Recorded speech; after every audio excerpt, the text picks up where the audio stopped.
Oke, gini ya, kita agak berkeringat menyaksikan anak-anak kita berbahagia. Gini, saya akan minta supaya Mbak Via memberi kesegaran dengan 1-2 lagu untuk ibu-ibu terutama. Tapi saya sambil menunggu beliau menyiapkan teknisnya, saya ingin mengatakan, saya mohon maaf ini bukan nasihat. Rasulullah itu bilang gini, Bapak Ibu sekalian, ad-dinu an-nasihah. Agama itu nasihat, kata Rasulullah. Anak-anakku kalau ngomong bisik-bisik ya, Oke. Terus agama itu nasihat. Terus para sahabat tanya, nasihat kepada siapa ya Rasulullah? Terus Rasulullah menjawab, nasihat kepada Allah, kepada Rasulullah, kepada Kitabullah, Al-Quran, terus keempat kepada para ulama, dan kelima kepada sesama umat, sesama kita. Jadi kalau menurut Ibu, Bapak, nasihat di situ artinya apa? Petuah. Jadi petuah kepada siapa ya Rasulullah? Rasulullah menjawab kepada Allah. Jadi mau kasih petuah kepada Allah. Loh, makanya dengerin. Rasulullah bilang agama itu nasihat, ad-dinu an-nasihah. Terus sahabat-sahabat bertanya, nasihat kepada siapa ya Rasulullah? Terus Rasulullah menjawab, kepada Allah, kepada Rasulullah, kepada kitab Allah, kepada ulama, dan kepada sesama kalian. Nah, kalau jawaban Rasulullah itu 5, Allah sampai sesama kita, berarti nasihat itu artinya apa? Petuah. Apa jadi artinya nasihat, Bapak?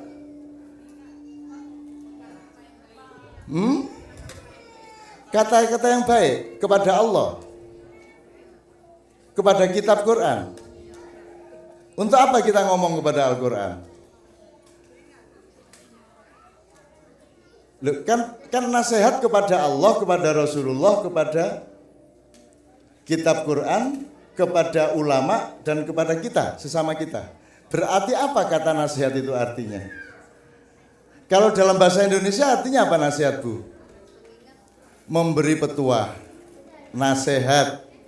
Kalau petuah dari kata fatwa, dalam bahasa Indonesia menjadi petuah. Nah, kalau dalam hadis tadi kira-kira artinya nasihat itu apa? Pengingat, mengingatkan Allah. So, apa dong artinya nasihat sebenarnya? Kalau dalam bahasa Indonesia, nasihat artinya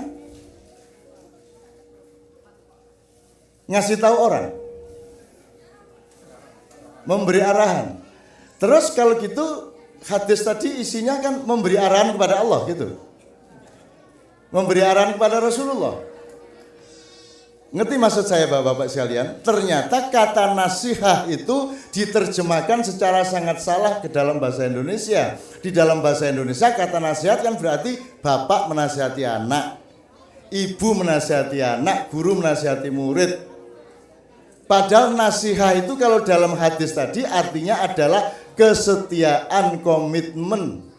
Jadi yang namanya an-nasihah atau nasihat adalah kesetiaanmu kepada Allah, kesetiaanmu kepada Rasulullah, kepada kitab Quran, kepada para ulama, dan kepada sesama kalian.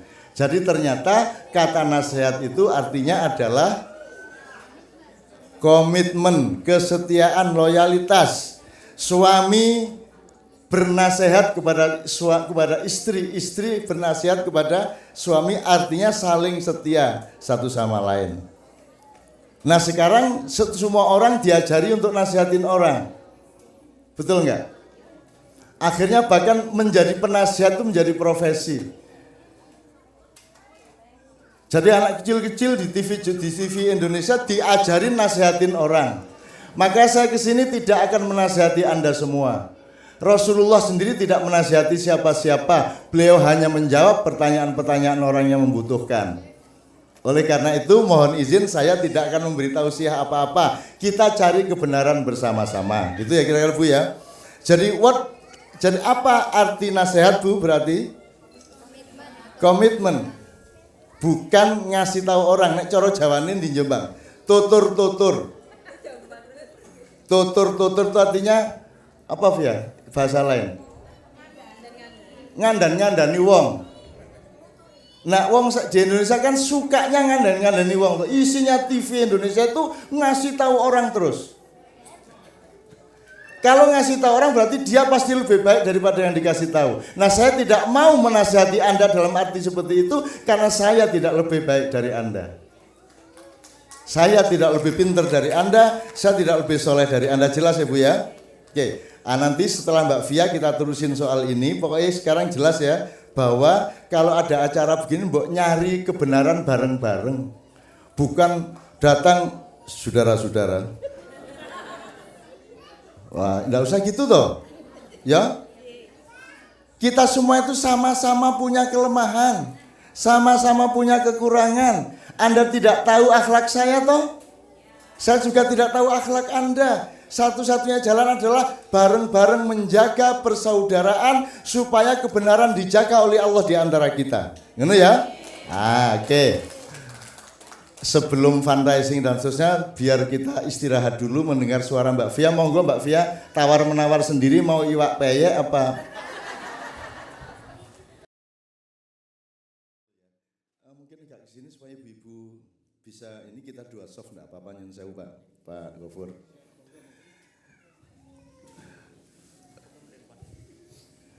Nanti soal persatuan, kerukunan segala macam mungkin menjadi puncak dari kesadaran kita pada siang dan sore hari ini.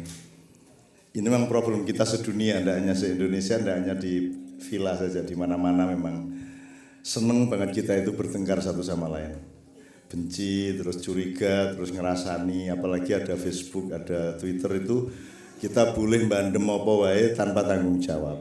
Nah, makanya pertemuan seperti ini kan kita membayar, karena kalau kita ketemu gini kan sorot matanya saling lihat, namanya muwajah. Kalau di sini kita kan mau tidak mau harus bertanggung jawab. Kita nggak boleh ngomong seenaknya, kita tidak bisa melempar apapun seenaknya, kita saling bertanggung jawab. Dengan kemudahan internet selama ini kita punya peluang untuk tidak bertanggung jawab setinggi-tingginya kan begitu. Nah, mudah-mudahan pertemuan seperti ini oleh Allah dijadikan alat untuk mengobati hati kita semuanya agar supaya berada di dalam kerukunan. Wong kita sama-sama perantau di sini, mudah-mudahan Allah Subhanahu wa taala menyatukan kita. Kalau kuncinya begini, Pak. Untuk soal persatuan dulu ya sebelum kita minta untuk yang fundraising. Kan orang itu cuman beberapa macam, Pak. Satu, orang yang belum punya ingin punya, terus kerja keras dari katakanlah dari belum kaya menjadi kaya. Jadi ada satu kategori pertama orang kaya, yang orang kategori kedua orang yang belum pinter berusaha jadi pinter dengan sekolah, dengan kuliah dan segala macam. Jadi kategori kedua adalah pinter. Kategori ketiga adalah orang yang tidak punya jabatan, tidak punya amanat, mencari amanat terus punya jabatan. Jadi kategori ketiga adalah orang berkuasa. Kategori keempat adalah orang kuat. Entah karena silat, entah karena kebatinan, entah karena pinter nyantet, entah segala macam. Pokoknya dia orang kuat. Entah preman, entah apa. Jadi nomor 4 kuat. Nomor 5 adalah orang yang berusaha menjadi baik. Dari belum baik menjadi baik. Ini perjuangan seumur hidup. Kita ingin menjadi orang baik. Jadi sekali lagi saat kaya, pinter, kuat, kuasa, baik. Kira-kira gitu ya. Di zaman dahulu yang tertinggi adalah orang baik. Jadi umpamanya ya Islam datang ke Indonesia itu ketika abad 8 itu enggak diterima karena yang datang itu bukan, yang membawa Islam waktu itu bukan Brahmana, bukan syekh, bukan ulama, tapi para pedagang. Tidak mengatakan pedagang itu jelek, enggak. Tapi orang tidak mantep. Tapi ketika abad 12, 13 yang membawa Islam itu adalah kaum Brahmana, yaitu para masyayikh, para maula. Itu dalam waktu beberapa bulan seluruh pulau Jawa masuk Islam karena percaya kepada orang baik.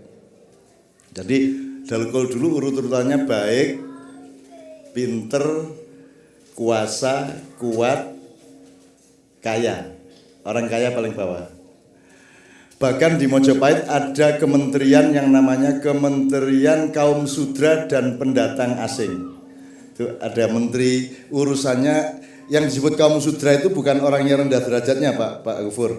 Yang disebut kaum sudra adalah orang yang konsentrasinya itu harta benda. Nah, kalau Brahmana konsentrasinya itu ketuhanan, gitu. Nah, saya tanya sama bapak-bapak sekalian, ibu-ibu sekalian, sekarang yang paling tinggi apa di masyarakat kita? Pinter apa baik apa? Yang paling tinggi? Power. Bener? Benar, political power. Nah, beliau berpendapat kuasa, orang kuasa. Terus ada yang berpendapat kaya. Yang kira-kira yang benar yang mana nih, Bu? Kalau di masyarakat umum, inginnya itu apa? Sekarang kalau Anda sudah berhasil anakmu jadi bupati tapi terus tetap nganggo kijang elek, kan tetap direndahkan orang kan. Jadi enggak jadi bupati enggak masalah asal kaya kan begitu. Jadi sekarang nomor satu orang kaya, Bu, di masyarakat, dan ini sangat menyedihkan sebenarnya. Nah, ini saya tidak akan urai panjang lebar. Saya kira di sini kita belajar yang lain. Kita tidak terlalu Indonesia di sini. Di Indonesia memang agak gila soal itu. Nah, saya ingin katakan satu hal dalam urusan persatuan ini. Kalau ada orang miskin menjadi kaya, kemudian dengan kayanya itu dia menjadi jauh dengan teman-teman yang lain, menjadi tidak bersatu, itu berarti ada yang salah dengan kekayaannya dan dirinya kan gitu. Kalau ada orang yang dulunya lemah sekarang kuat, terus karena dia kuat lantas dia tidak akrab lagi sama lainnya, tidak kompak lagi, berarti ada yang salah dengan kekuatannya. Kan kira-kira gitu, Bu ya. Terus apa lagi lainnya?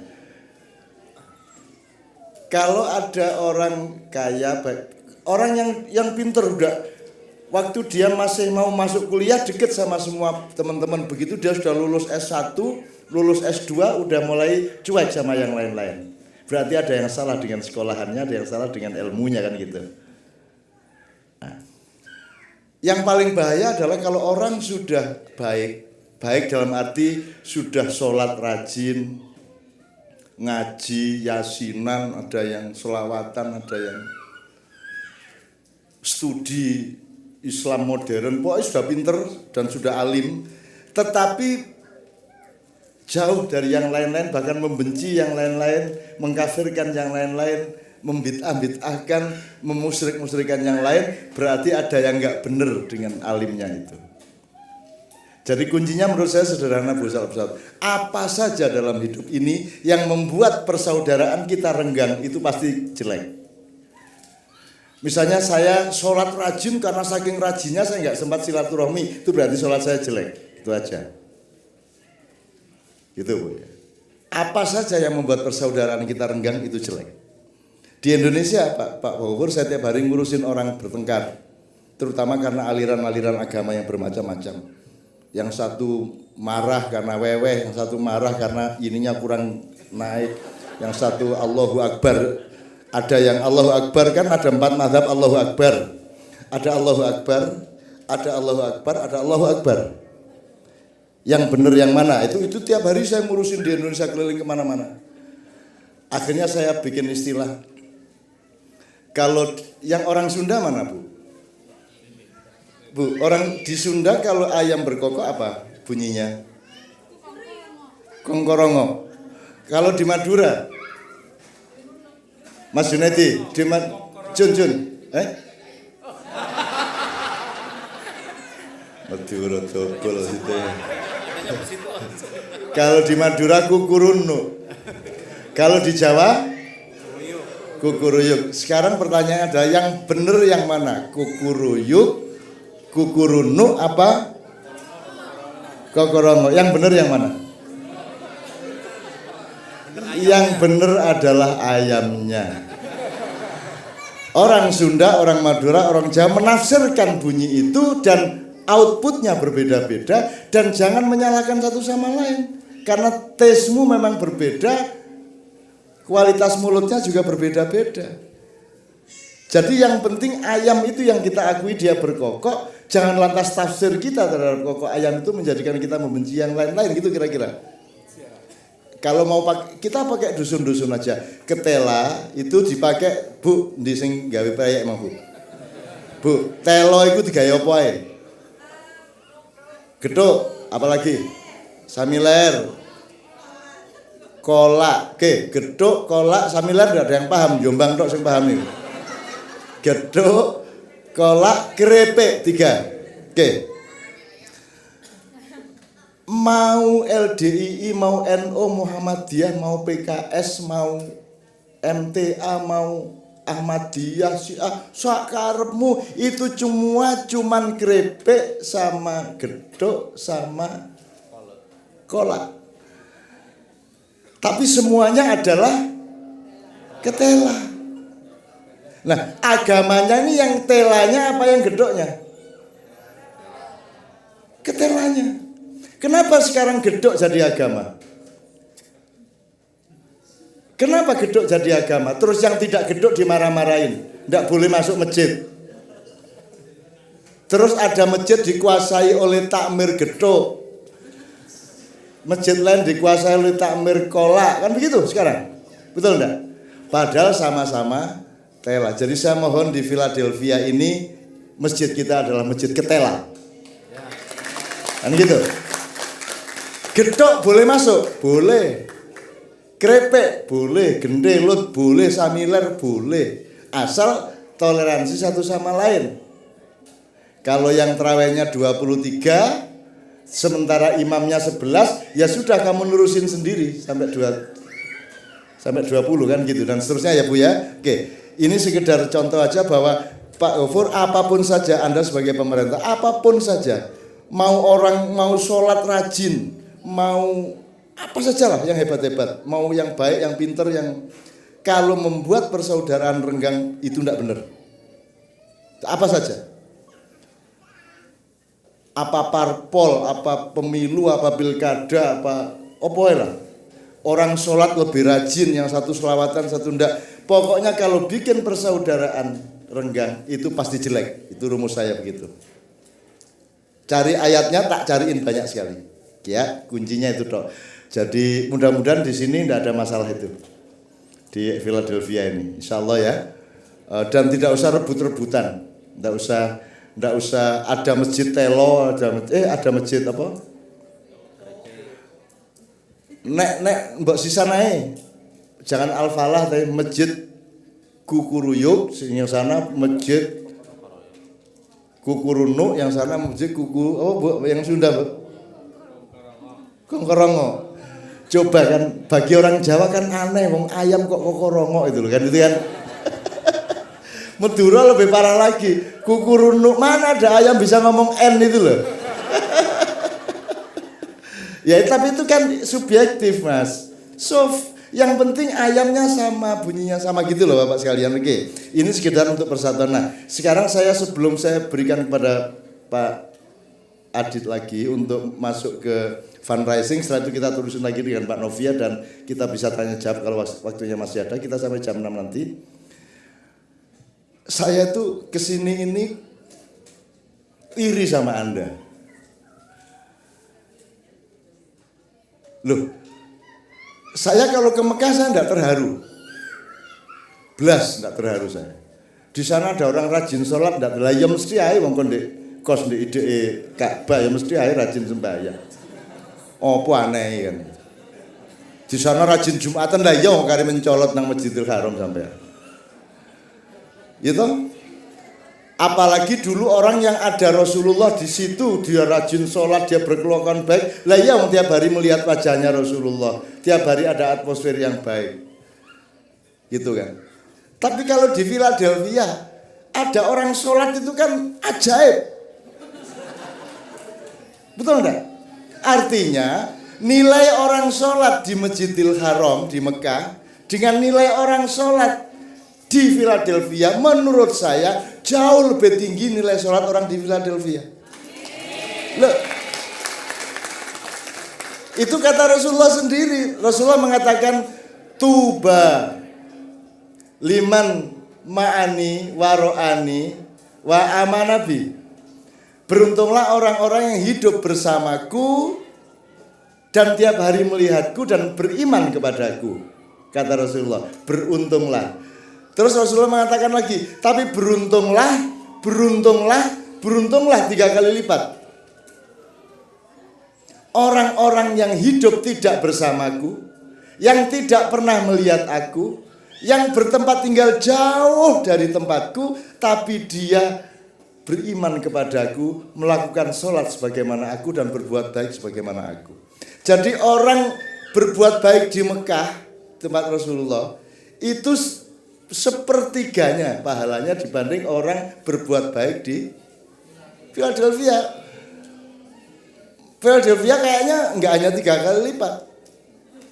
Ayo apa numpak pesawat adoe sakmono? Apa iku? Aku Jogja Jakarta Doha 7 jam, 14 jam kayak tutuk kene. Iki apa iki? Nang akhirat gak sakmono doe. Nah, di tempat yang jauh itu ada masjid, ada orang berkumpul untuk Allah dan Rasulullah. Anda sangat dimuliakan oleh Allah dan jangan pecah satu sama lain. Anda ini luar biasa. Luar biasa. Gitu loh. Jadi kalau Anda di Mekah beleh wedhus siji. Beleh wedhus apa ya? Anda di Mekah Anda mau apa? Mau infak 1.000 rial. Apa gunanya di sana? Apa gunanya Anda ngeluarin 1.000 rial di sana? Uang WC-nya aja dari emas kok itu Raja Arab. Terus Anda ngeluarin 1.000 rial, apa gunanya? Tapi kalau di sini Anda mengeluarkan 1.000 rial, itu sama dengan 10 juta rial di Arab Saudi. Kan begitu? Bener nggak? Loh, iya memang begitu. Di sini, ini luar biasa. Wong sekarang di Indonesia rasa-rasan jemuan kok. Rasa-rasan sholat, tidak ada pengajian-pengajian seperti Anda pengajian kok. Maka luar biasa, saya tuh kagum teman-teman yang di Philadelphia, di macam-macam tempat di Amerika. Saya ke Taiwan, saya ke Hong Kong, saya ke Korea Selatan, Korea di Seoul, di tengah, di mana. Semua kayak Anda ini luar biasa. Dan mereka lebih hebat ketika di luar daripada ketika di Indonesia. Maka di sini kalau Anda berinfak, itu menurut saya nilainya jauh lebih tinggi daripada di Indonesia. Kenapa? Karena di Indonesia kalau berinfak tidak jelas sampai apa enggak. Ya enggak Bu? Enggak jelas di sana. Enggak jelas. Kalau di sini bisa dikontrol, semuanya jelas. Terakhir sebelum kita ke fundraising ya, terakhir gini. Anda ngerti takziah ya kalau ada orang mati? Ya, itu hukumnya kan fardu kifayah. Saya tanya sama Anda, fardu ain, ada fardu kifayah. Saya tanya, lebih tinggi mana kualitas atau derajat fardu ain atau fardu kifayah? Ayo, ada yang bilang ain, ada yang bilang kifayah, ayo. Fardu ain, fardu kifayah. Lumayan toh, masih bingung, berarti kan belum ada kepastian ini. Gini, lebih tinggi mana derajat sodako sama zakat? Ada yang bilang zakat, ada yang bilang sodako. Nah, lumayan ini. Berarti kita masih sama-sama perlu belajar kan itu. Lebih tinggi mana sholat wajib atau sholat sunat? Atau bingung lagi. Dari sudut ketaatan kita kepada Allah, wajib itu membereskan masalah. Tapi kalau dari sudut cintanya Allah, sholat sunat membuat dia lebih cinta kepada kita. Kenapa? Nek sholat wajib lah, jadi gue tak kongkon kok. Kamu memang saya suruh kok. Saya pegawai negeri itu enggak, pegawai negeri itu misalnya ya pegawai ya, ke kantor ya memang harus kok. Enggak tinggi nilainya. Tapi kalau hari Minggu tidak wajib ke kantor, masih mau nerusin kerjaan di kantor, itu tinggi nilainya bagi pegawai. Betul enggak Pak? Nah jadi sholat sunat sebenarnya punya kualitas lebih tinggi, tapi jangan terus mengatakan, jangan terus sholat sunat dong, nggak sholat wajib lah, itu gendeng. Sekarang di Indonesia ada gejala begitu Bu, duha. Jadi sholat duha itu dicintai begitu rupa sehingga subuhnya dilupakan. Jadi ada spanduk-spanduk besar, mulailah hari dengan duha. Wes akhirnya tangi jam 8 rek, wes subuh gampang wes. Gitu loh Bu. Jadi kita tuh suka lebay menikmati sesuatu dan mengagumi sesuatu, akhirnya lupa kepada pokoknya, kan begitu. Gitu ya Bu ya. Jadi saya ulang takziah tadi, kalau tidak ada orang yang ngurusi orang mati, maka seluruh umat manusia dimarahi sama Allah dan berdosa. Tapi kalau ada 3 orang aja yang mengurusi jenazah sampai menguburkannya, maka 3 orang ini membebaskan semua umat manusia di dunia dari dosa kepada Allah. Itulah hebatnya fardu kifayah. Kenapa? Itulah hebatnya sholat sunnah, itulah hebatnya sedekah. Kalau Anda berzakat, tidak ada yang aneh, memang wajib kok, kan gitu. Tapi kalau Anda mau berinfak, Anda mau bersedekah, maka itu nilainya luar biasa tinggi, berlipat-lipat dibanding zakat, karena itu lahirnya tidak dari kewajiban, tapi lahir dari kemuliaan hatimu, lahir dari keikhlasan sosialmu, lahir dari inisiatif pribadimu yang tidak disuruh pun engkau mau mengerjakannya, kan begitu. Makanya sholat sunat itu lebih nikmat daripada sholat wajib. Puasa sunat lebih nikmat daripada puasa wajib. Kalau tidak percaya, coba besok mulai puasa Daud atau puasa Senin Kemis gitu. Kalau enggak ya enggak usah puasa panganan, tapi puasa-puasa yang lain kan bisa. Kayak saya ini puasa, saya enggak cari jabatan. Puasa atau Pak? Ya, puasa atau saya sepanjang hidup loh saya. Saya nurunin Pak Harto, saya naikin Gus Dur, nurunin Gus Dur. Saya ngurusin macam-macam di Jakarta, tapi saya sedikit pun tidak mau duduk di tempat-tempat itu. Dan saya janji sama Cak Nur Kholis Majid ketika nurunin Pak Harto, Cak Nur sama saya tidak boleh menjadi pejabat minimum 2 periode setelah Pak Harto. Lumayan loh puasa saya Pak. Jane ya gelo Pak, tapi ya wis tak apa-apa. Sudah terlanjur puasa saya gitu loh.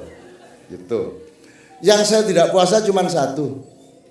Novia kalau pagi saya tidak mau puasa. Tak kayak rioyo pokoknya wis ya. Wis pokoknya rioyo aku babah wis. Gitu. Oke, jadi Bapak sekalian, saya mohon dengan sangat kepada Allah Subhanahu wa taala, hari ini siapa saja mengeluarkan keikhlasan, menggembirakan Allah dengan infaknya, dengan sedekahnya, saya mohon kepada Allah, wallahu hasbuh, Allah akan menjadi akuntan bagi anakmu, cucumu sampai besok-besok. Beres sekolah anak-anakmu meneh-meneh, beres nyambut gayanya anak-anak putumu meneh-meneh. Bagi yang tidak paham, mohon difahamkan oleh yang paham, dan yang tidak paham minta tolong kepada yang paham untuk memahamkan. Kadang-kadang saya keluar karena ada orang Jombang tadi terus kene iku metu cara Jombang. Gitu ya. Oke, Bapak sekalian, mudah-mudahan Allah Subhanahu wa taala betul-betul memberi rizki kepada Anda, menggembirakan Anda semua. Dengan cara sekarang kita memohon kepada Allah juga agar kita diberi kemuliaan hati untuk menggembirakan Allah Subhanahu wa taala. Saya berikan kepada Mas Adit kembali bersama Mas Tera barangkali untuk mengaplikasi fundraising kita pada siang hari ini. Nanti kita terusin puncaknya.